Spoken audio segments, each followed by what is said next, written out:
will hurt you for this. I am the sword in the darkness. Lion doesn't concern himself with the opinions of the sheep. Let me give you some advice, bastard. Chaos isn't a pit. Chaos is a ladder.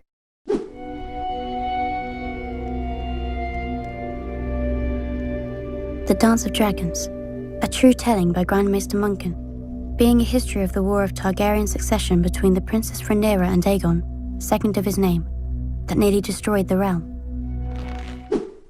What is up, everybody? Jeremy Eisenfire here, and welcome to the channel. Well, here we are, folks, the highly anticipated day waiting for George R.R. Martin to put out his next Not a Blog post speaking on some of his thoughts on House of the Dragon Season 2 and some of the changes therein has finally come. And boy, did this post set off a chain of events that have sparked a ton of controversy within the House of the Dragon fandom, which has led to George receiving both a great deal of backlash, but also a great deal of support as well, as he laid down some very candid yet very fair constructive criticism about some of the changes in Season 2, along with some of his thoughts on the future direction of the show. But I must admit I did find it a little bit surprising at the level of backlash that he was receiving, especially considering he had far more praise in his Not a Blog than criticism. Which leads me to believe that there are probably a good amount of fans out there that didn't read the blog in its entirety and have only seen some of the quoted lines. After all, George only speaks on two changes from book to show: the changes to Blood and Cheese, and the decision to not include Maelor in the series. He first starts off by praising the episode in its entirety, and goes on to state that it was well written, well directed, and powerfully acted, and was a great way to kick off the season. He then goes on to state that there was only one aspect of the premiere episode that drew some heavy criticism, and that of course was the handling of Blood and Cheese and the death of Prince Jaehaerys, stating how some book readers found the sequence to be a bit watered down and kind of underwhelming for what they were originally expecting, while viewers who didn't read the book and had no expectations going in found it horrifying and gut-wrenching, and how George found himself agreeing with both sides to a certain extent. He then goes on to explain what he refers to as the butterfly effect, how changing something seemingly small and minuscule at the beginning of the story could have far bigger consequences later on. And that is where some of his criticisms are coming from with regards to the show cutting out Maelor.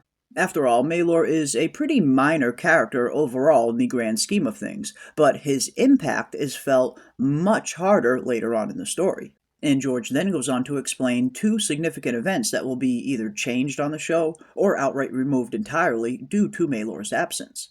One of which being Sir Rickard Thorne's heroism at Bitterbridge, and the fate of another main character who Maelor's death has a profound impact on, which is exactly the butterfly effect that George was referring to.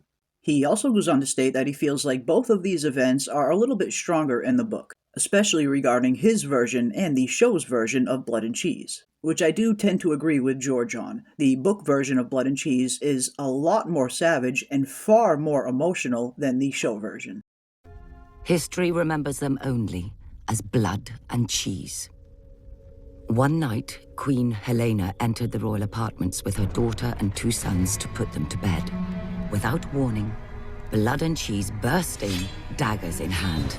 They told her that a debt was owed. A son for a son. Blood and Cheese demanded she choose which son would be ripped from her forever. Queen Helena pleaded with the men to kill her instead, but they refused. Weeping, Helena named her younger son, Maelor. Perhaps she thought the boy was too young to understand.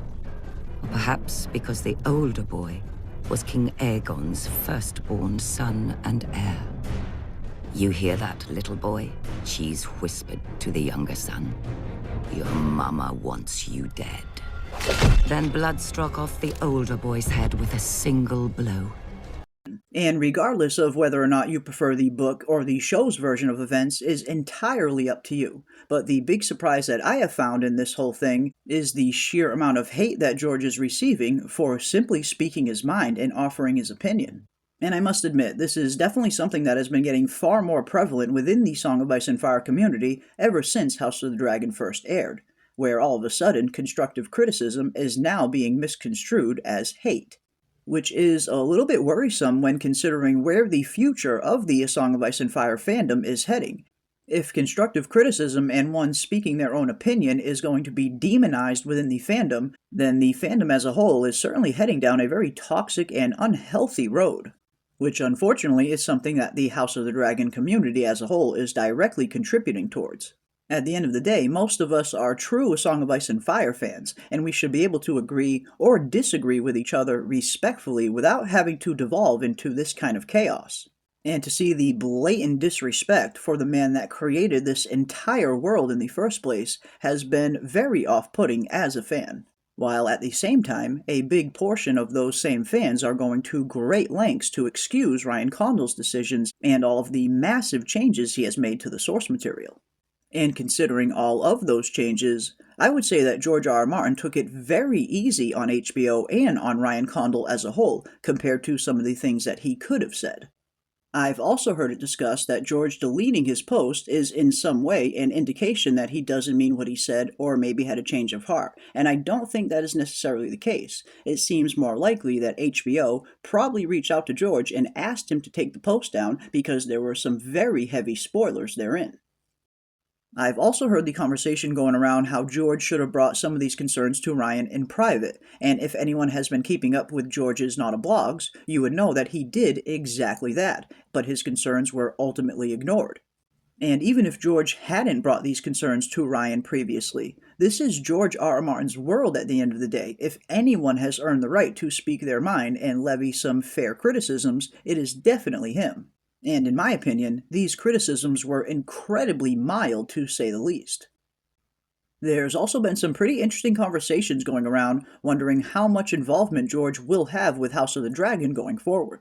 And at this point, I wouldn't be too surprised, nor would I blame George in the slightest if he wanted to cut ties altogether and let HBO and Ryan Condal finish out their story, as it seems to be moving more and more in the direction of being Ryan and Sarah's story and not specifically adapting George's. Which, at the end of the day, they have every right to do as well, as George did sign over creative control to HBO.